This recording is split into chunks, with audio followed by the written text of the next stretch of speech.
además de agradecerles a ustedes la presencia en la mañana de hoy,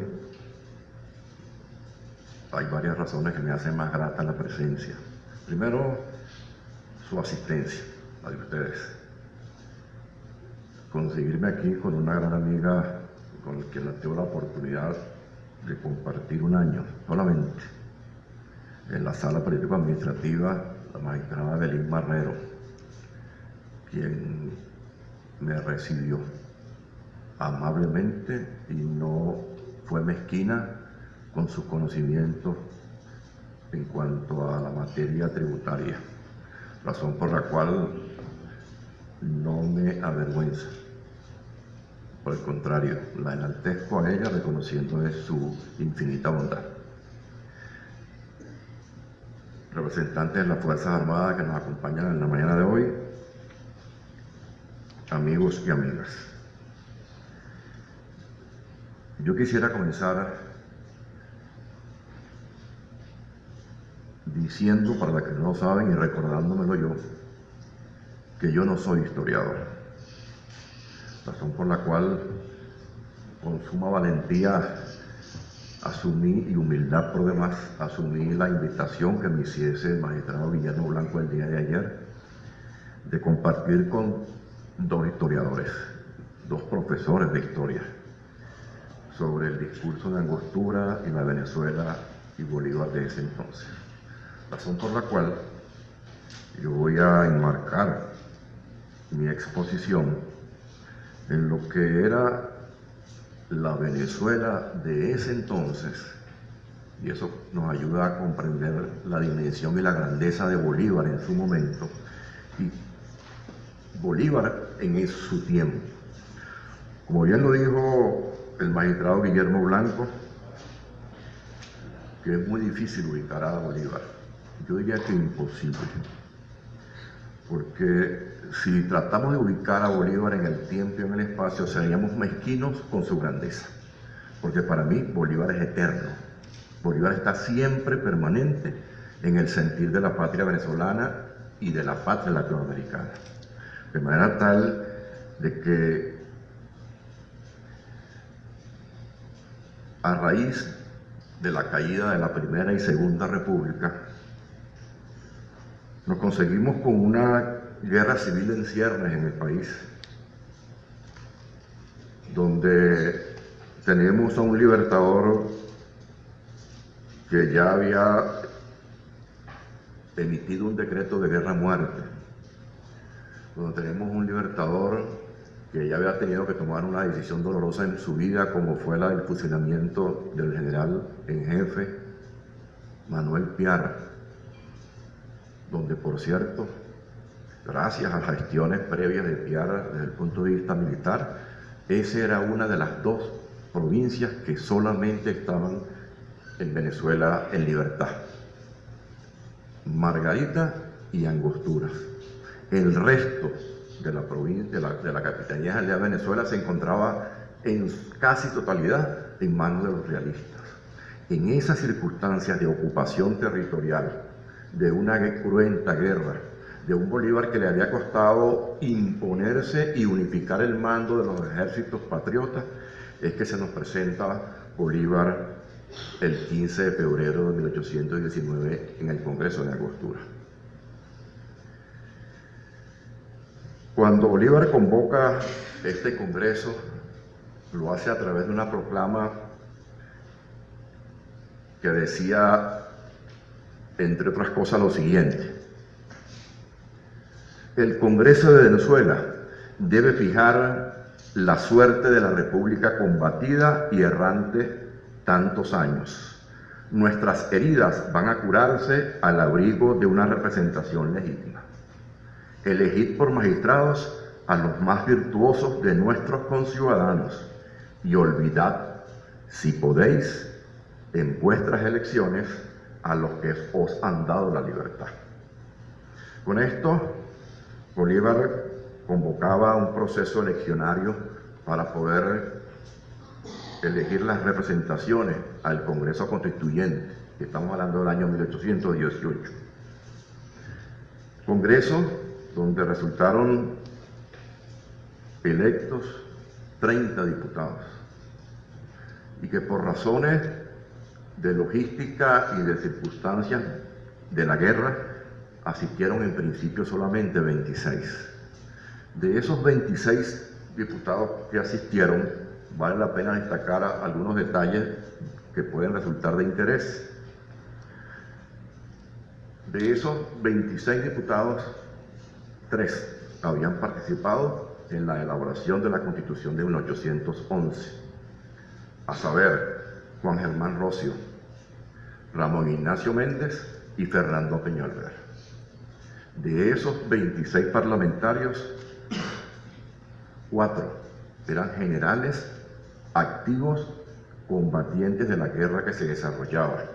Vale decir que ya Bolívar había previsto y había decretado la importancia estratégica de lo que es la unión cívico-militar que iba a significar a partir de ese momento hasta nuestros tiempos. Esos generales, Santiago Mariño, Tomás Mantilla, Rafael Urdaneta y Pedro León Torres. Generales que estando en el Congreso tuvieron que desincorporarse más de una oportunidad para cambiar el libro de las leyes y desenvainar la espada para poder libertar el territorio donde se aspirase que se implementase una constitución que estaba en plena discusión. Razón por la cual cuando nos conseguimos en la ambientación de lo que era el Congreso de Angostura, vemos que Bolívar se presentó polifacético. Fue un hombre multiplicado por miles. ¿Por qué? Porque Bolívar fue en su condición de general y de jefe de la República y se presentó subordinado ante la voluntad popular y la soberanía representada en un Congreso que había sido electo para dictar la segunda constitución de nuestra reciente República. Constitución que Bolívar había ya venido estudiando, que había venido creando, porque había analizado los factores que nos conducieron a la caída de las repúblicas anteriores. Y en atención a esas debilidades que esa Carta Magna anterior presentaba, Bolívar quiso presentar, y lo logró, un proyecto de constitución acorde con el sentimiento, con la racionalidad y con la sociología de lo que era en ese momento la naciente República de Venezuela. Bolívar se presenta no solo como un general ante el soberano Congreso de Angostura, se presenta además como un político creador.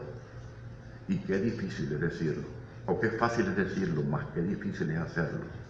Porque Bolívar no es que se tomó un tiempo de retiro, Bolívar no es que pidió vacaciones o pidió una licencia para envainar su espada y sentarse a escribir un proyecto de constitución. No, en simultáneo, combatiendo, pensando y escribiendo. En los ratos donde no podía o no debía fijar estrategias militares, Bolívar con su secretario iba tomando notas, consultando las obras de los grandes historiadores del tiempo para poder llegar ante la soberanía popular y presentar un elaborado proyecto de constitución. Bolívar se nos presenta esa mañana de Angostura como un constituyente, como un genio creador, pero también como un ciudadano, con la sabiduría y humildad que se subordinó ante el poder constituyente al tanto de presentarle y poner a disposición de esa soberanísima Asamblea Constituyente el cargo suyo a la disposición que era el de presidente de la República de Venezuela. Bolívar se presenta como un historiador que tuvo la oportunidad de contrastar modelos de otras latitudes y además analizar la historia corta de Venezuela y la Venezuela española para poder crear justamente un proyecto de constitución incomprendido en su tiempo.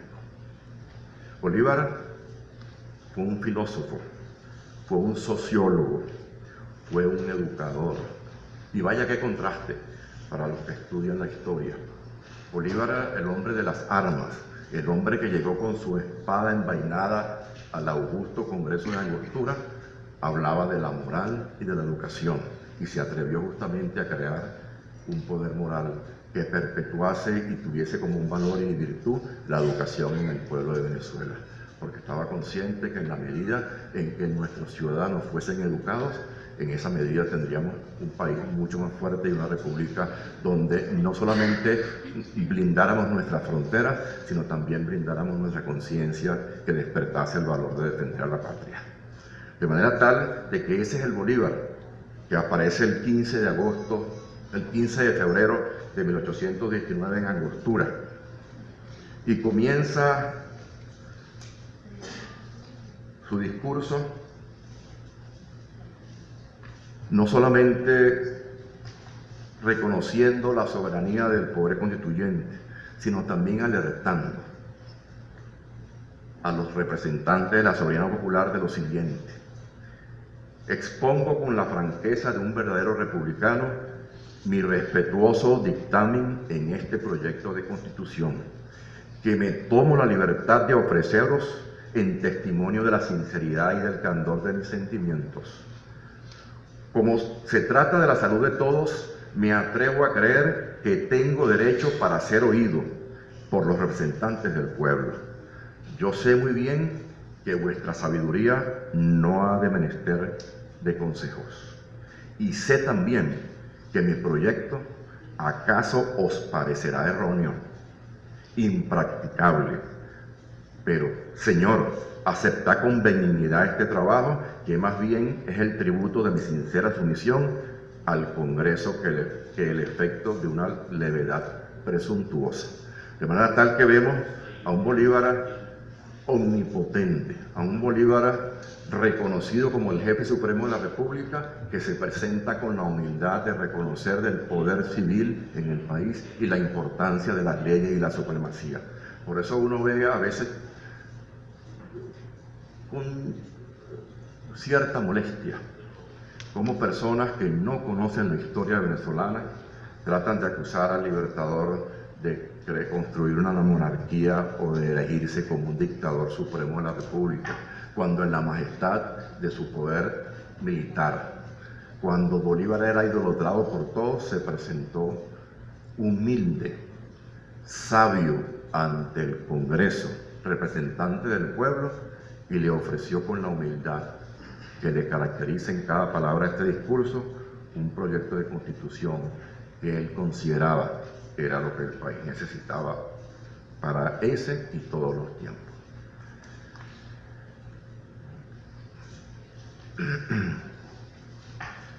Una vez instalado el Congreso de Angostura,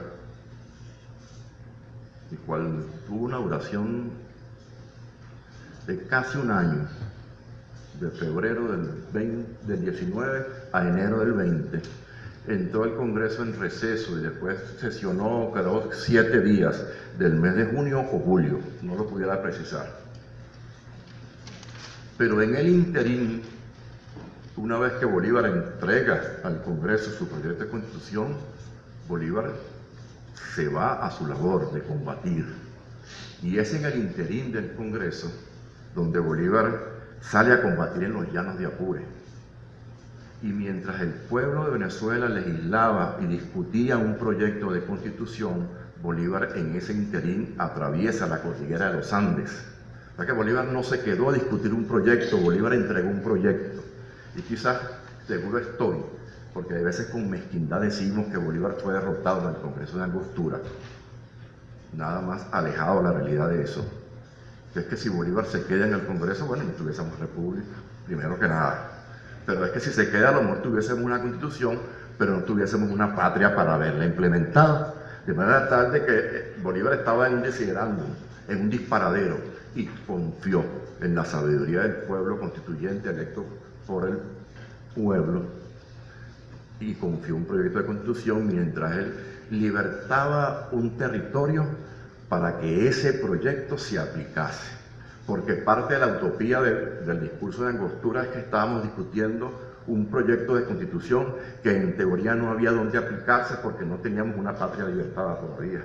O sea que él simultáneamente apostó al futuro consignó un proyecto de constitución y fue a despejar el territorio de Venezuela y de Colombia para que ese proyecto que estaba en simultáneo discutiéndose en el Congreso se pudiese aplicar en un territorio determinado como era Venezuela y Colombia. De manera tal de que ese es el escenario donde tenemos que ubicar la situación en la cual Bolívar llega a Angostura. Un Bolívar con 35 años de edad.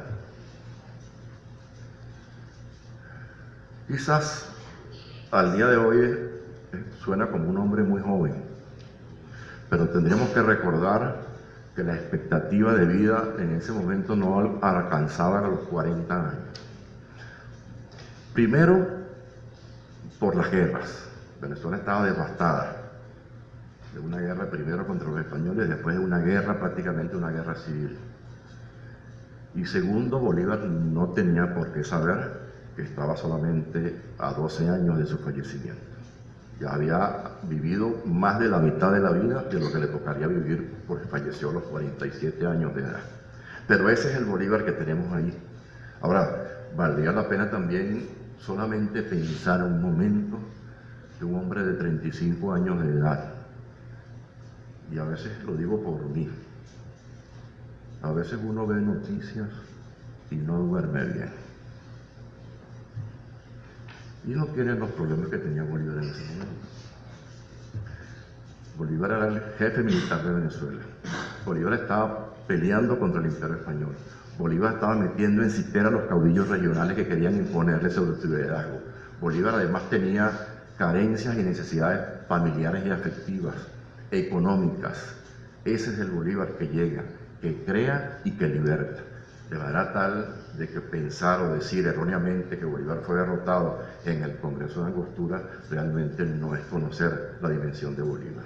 Razón por la cual yo siempre trato de resucitar a Bolívar el hombre, porque la historia que me enseñaron a mí era Bolívar un hombre, un dios. Y yo creo que en la medida en que lo convertamos en un mortal como lo fue, lo engrandecemos más. Porque Bolívar sufrió, disfrutó, rió, lloró, se casó, enviudó, tenía necesidades, alegrías, tristezas, depresiones, en lo personal, y salvando a las personas que estudian la historia. Yo soy aficionado, yo tengo una tesis, que Bolívar se murió de tristeza. Yo no sé si alguno de ustedes el día de ayer, que era el día de los enamorados, la novia no le contestó el teléfono o el novio no apareció. Pero seguro estoy que se sintieron mal. Y cuando uno se siente mal, sobre todo si es un guayabo, a uno le viene como una gripe, porque las defensas les bajan. Yo estoy convencido de que Bolívar tenía incubado la tuberculosis, pero cuando Bolívar ve que su proyecto se está derrumbando, Bolívar entra en una tristeza que lo consume y aparece y aflora la infección en los pulmones, la que la lleva a la muerte. Por eso la rapidez con la que fallece Bolívar, que prácticamente en 15 días Bolívar se traslada a Santa Marta de la tristeza y no hubo manera de salvarle la vida. Es mi tesis. No soy médico, leí la historia clínica del Libertador, vi que el doctor Próspero Rebrán, según informes médicos actualizados, aplicó la más elevada ciencia para ese momento y tratamientos acordes a Bolívar, pero en ese momento no habían antidepresivos que ayudasen a Bolívar a salir de esa crisis. De manera tal de que, por eso yo insisto en recordar que Bolívar fue un hombre de carne y hueso, porque eso engrandece más su titánica labor que hoy nos ha llevado y que su lucha sigue activa y viva. Bolívar no solamente presentaba un proyecto de Angostura, un proyecto de constitución de Angostura avanzado en su tiempo. Y hay gente, extranjeros, se lo ha dicho, historiadores quizás, y se le respeta su opinión, más yo no la comparto, de que Bolívar tuvo una estruendosa derrota en Angostura. Yo me pregunto, y comparto con ustedes esta reflexión, ¿acaso 190 años después del Congreso de Angostura, que la patria de Bolívar retome un proyecto de poder moral es una derrota? ¿Acaso que 200 años después del discurso de Angostura tengamos en nuestro país en plena vigencia una unión cívico-militar es una derrota? ¿Acaso que hoy por hoy sigue Venezuela liderizando e intentando la unión latinoamericana como la propugnó Bolívar en su proyecto de Angostura de Colombia y Venezuela es una derrota? Yo creo que Bolívar vive. Bolívar vivirá en cada uno de nosotros, porque ese proyecto idealizado de constitución no lo hemos terminado de concluir. De tal manera que el reto es un reto generacional, es un reto para ir construyendo por etapas lo que Bolívar planteó. El mejor gobierno es el mejor gobierno es el que suma acumula la mayor dicha de voluntades a cada uno de sus integrantes. Es un ideal, pero tenemos que todos pensar en ese ideal y convertirlo en una realidad. Porque el proyecto de Bolívar no es un proyecto para un gobierno, no es un proyecto para unos gobernantes, es un proyecto para nosotros los venezolanos. En la medida en que tengamos conciencia bolivariana, en esa medida en que no permitamos que a Bolívar se le estigmatice y que hoy gente odia a Bolívar porque lo han planteado como el causante de los males de la República, es que no quieren a Venezuela. De manera tal de que Bolívar combatió en su momento al más grande de los imperios, el Imperio Español. Bolívar juzgó, sancionó, pero también perdonó. Y aquí quiero hacer una pequeña relación de un hecho trascendental. En el año 1828, cuando sucede el atentado de Bolívar en Bogotá, de todas las investigaciones que se hicieron, todas señalaron de que Francisco de Paula Santander estuvo involucrado directamente en el complot para asesinar a Bolívar. Y a raíz de un juicio donde se le decreta o se sentencia la pena de muerte de Santander, ese hombre que en un momento determinado tuvo que por razones de historia, que por razones de subordinación fusilar a quien la historia dice que era su familia, como fue Manuel Piar, fue magnánimo y le conmutó la pena de muerte a Santander por el extrañamiento. Y Santander se fue a los Estados Unidos de Norteamérica. ¡Qué casualidad! ¡Qué casualidad! Se fue a los Estados Unidos de Norteamérica, donde regresó en 1831 como presidente de Colombia, ya Bolívar fallecido. De manera tal de que ese es el Bolívar multifacético, el Bolívar de los tiempos, el Bolívar que supo en un momento determinado desenvainar la espada y ser tan riguroso como emanar un decreto de guerra y muerte. El Bolívar que fue derrotado en la Primera República como coronel en el castillo de Puerto Cabello y que en una carta que le mandó a Francisco de Miranda, propio del quien fue Bolívar siempre sincero, le reconocía su derrota y le pedía que no quería gobernar. En ese momento, pues su estado de ánimo no se lo permitía, ejército venezolano alguno.